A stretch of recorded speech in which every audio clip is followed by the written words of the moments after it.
Ingresa a la licenciatura de la UNAM, sistema abierto, a distancia y escolarizado.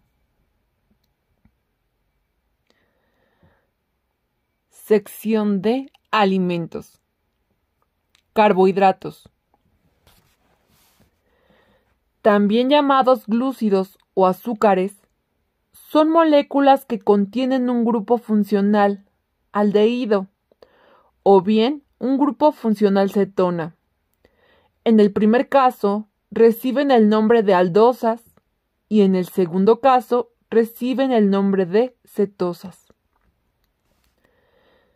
En la práctica, se suele clasificar a los carbohidratos en los siguientes grupos.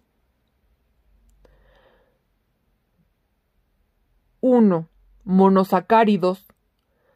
Son aquellos carbohidratos incapaces de hidrolizarse, es decir, descomponerse enzimáticamente en carbohidratos más simples.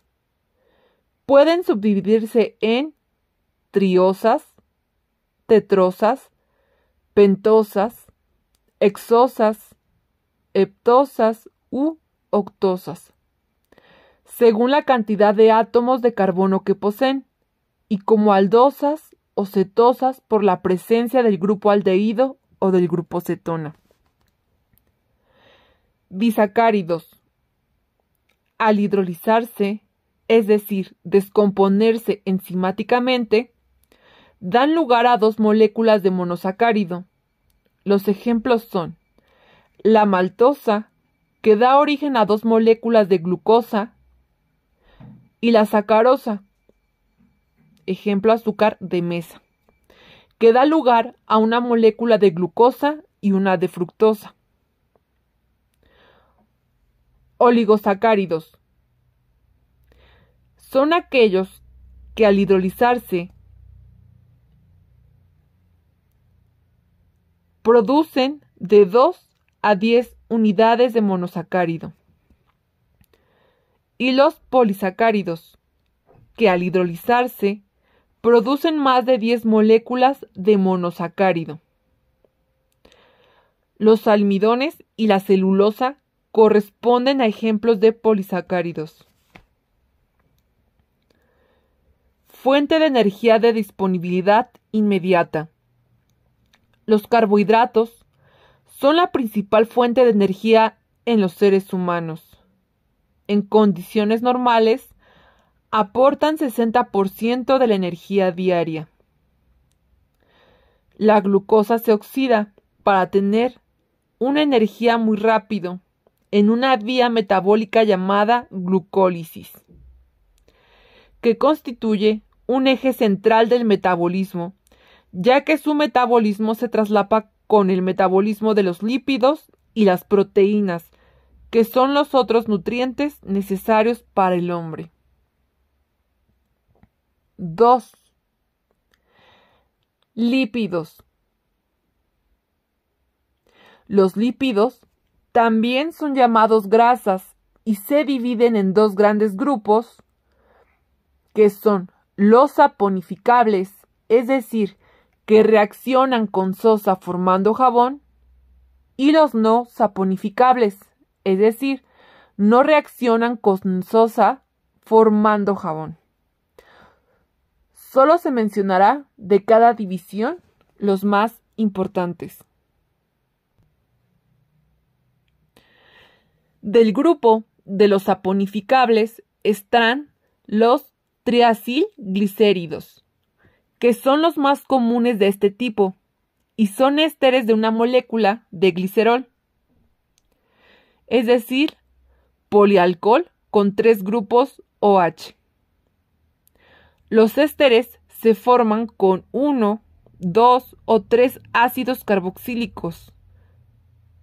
Los ácidos carboxílicos son moléculas que presentan un grupo carboxilo, COOH, de ahí su nombre, y pueden ser saturados, es decir, no tienen dobles ligaduras, y no saturados, es decir, tienen dobles ligaduras. También se les llama grasa neutra, porque el glicerol neutraliza el efecto ácido del protón del grupo carboxilo del ácido carboxílico. Los triacilglicéridos se encuentran formando la mayor parte del tejido adiposo, así como los aceites vegetales. En general, casi todas las grasas son de este tipo. De los grupos no saponificables están los esteroides, que son moléculas que contienen un triple anillo proveniente del ciclopentanoperidrofenantreno. La más conocida es el colesterol, por el daño que produce en la aterosclerosis. Además del colesterol, otra molécula esteroidea muy conocida es la vitamina D. Almacén de energía. En condiciones de ayuno, por ejemplo, o en diabetes, donde los carbohidratos no están siendo utilizados como fuente principal de energía, se utilizan lípidos que se encuentran almacenados en el tejido adiposo del ser humano en forma de triacilgliceroles. Esto es muy importante ya que los lípidos rinden mucha energía al oxidarse. El mecanismo de almacenamiento de los lípidos es la esterificación, es decir, formar triacilgliceroles a partir de ácidos grasos y glicerol.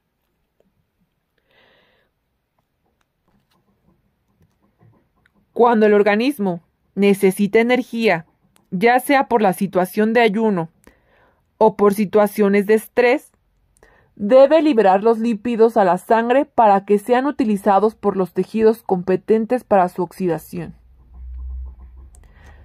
3. Proteínas. Son moléculas de alto peso, formadas por largas cadenas de aminoácidos, que desempeñan importantes funciones en el organismo, todas las funciones en relación con su estructura. Funciones de las proteínas. Las funciones son estructurales, contráctiles, inmunidad y defensa, hormonas, transporte y enzimas. Las estructurales se encuentran en tejido de soporte, en pelo, en uñas, ejemplo, hueso en humanos, el exoesqueleto de algunos insectos. Las funciones contráctiles, aquí las más estudiadas son la actina y la miosina, que le dan movimiento a los músculos, permitiendo su contracción. Funciones de inmunidad y defensa. En este grupo se incluyen las inmunoglobulinas, IG, que son anticuerpos específicos. También se encuentran el fibrinógeno y la fibrina que actúan durante la coagulación.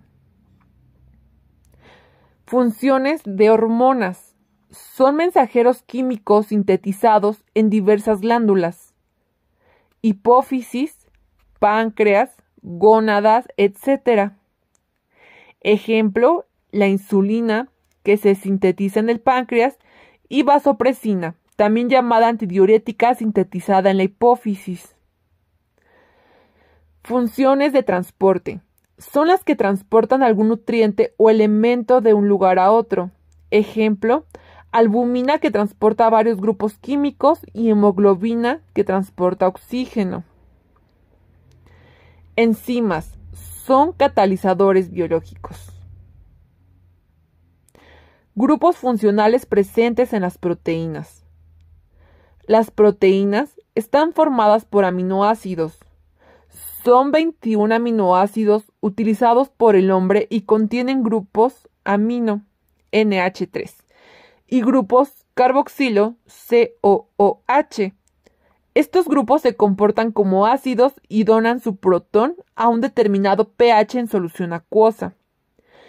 El pH al que donan su protón depende del aminoácido en cuestión. Enlace peptídico. El enlace peptídico es fundamental para la formación de los péptidos y proteínas y consiste en la unión de dos aminoácidos cabeza con cola. Es decir, el grupo amino de un aminoácido se une con el carboxilo de otro y así sucesivamente hasta formar grandes cadenas polipeptídicas y proteínicas. Enzimas, catalizadores biológicos. Las enzimas funcionan como catalizadores biológicos. Esto quiere decir que intervienen en las reacciones bioquímicas para acelerar su velocidad, ya que de forma espontánea tardarían muchos años en realizarse. Hay muchos tipos de enzimas y complejos enzimáticos presentes en las células. Están las enzimas hidrolasas, las enzimas isomerasas, las enzimas liasas, las enzimas oxidorreductasas, las enzimas transferasas y las enzimas ligasas o sintetasas. Las enzimas hidrolasas son aquellas que rompen un enlace en una molécula utilizando agua. Por ejemplo, una lipasa es una hidrolasa que rompe el enlace éster en los triacilglicéridos para obtener ácidos grasos y glicerol. Las enzimas isomerasas. Aquí, un isómero es una molécula que tiene la misma fórmula que otra molécula, pero que difieren en configuración espacial. De esta manera, una isomerasa cambia la configuración espacial de las moléculas sin cambiar su fórmula original. La enzima liasa es aquella que rompe un enlace sin utilizar agua. Las enzimas oxidorreductasas son enzimas que transfieren hidrógeno, oxígeno o electrones. Las enzimas transferasas son aquellas que transfieren grupos funcionales. Las enzimas ligasas o sintetasas son aquellas que condensan dos moléculas para formar una molécula más estable. Las enzimas no deben estar trabajando constantemente, ya que si no, el catabolismo sería excesivo y por lo tanto no habría suficientes sustratos para las reacciones bioquímicas o a la inversa. La síntesis o anabolismo serían excesivas y se saturaría el organismo de un mismo sustrato. Por esta razón, las enzimas necesitan una regulación. Y para poder regularse, las enzimas tienen dos principales tipos de regulación. Hay que notar que hay enzimas que tienen los dos tipos de regulación y hay otras que solo tienen un tipo. 1. La regulación por competencia. Una enzima está hecha para un determinado sustrato original, pero si existe un sustrato muy parecido al original, le hace la competencia y confunde a la enzima. De esta manera, la enzima toma el sustrato parecido y no al original, y queda inhibida por competencia. Y está la regulación alosférica.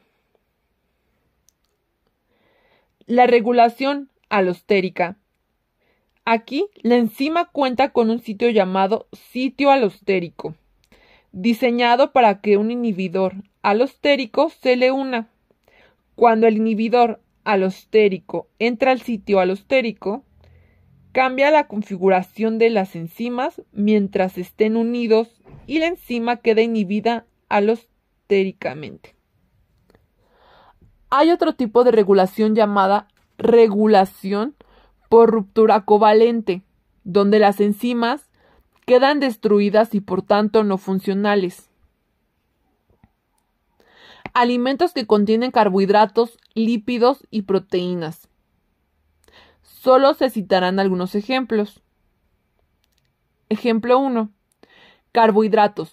la papa, que es rica en almidón, la caña de azúcar, que es rica en sacarosa, unión de glucosa con fructosa.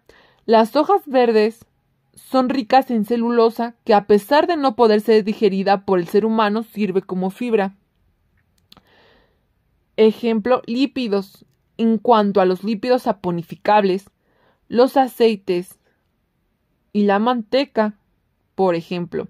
Y en cuanto a los lípidos no saponificables, el hígado, riñones, pulmones y piel son un ejemplo.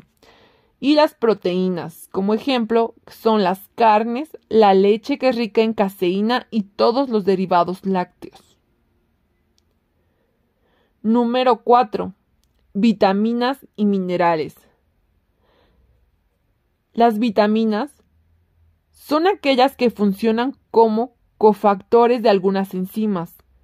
Las enzimas que funcionan con vitaminas no funcionan en ausencia de ellas. Y los minerales. Algunos minerales sirven como cofactores de algunas enzimas, como el magnesio. Otros sirven para regulación de la presión osmótica celular, como el sodio y el potasio. Y otros tantos sirven para la contracción muscular, como el calcio.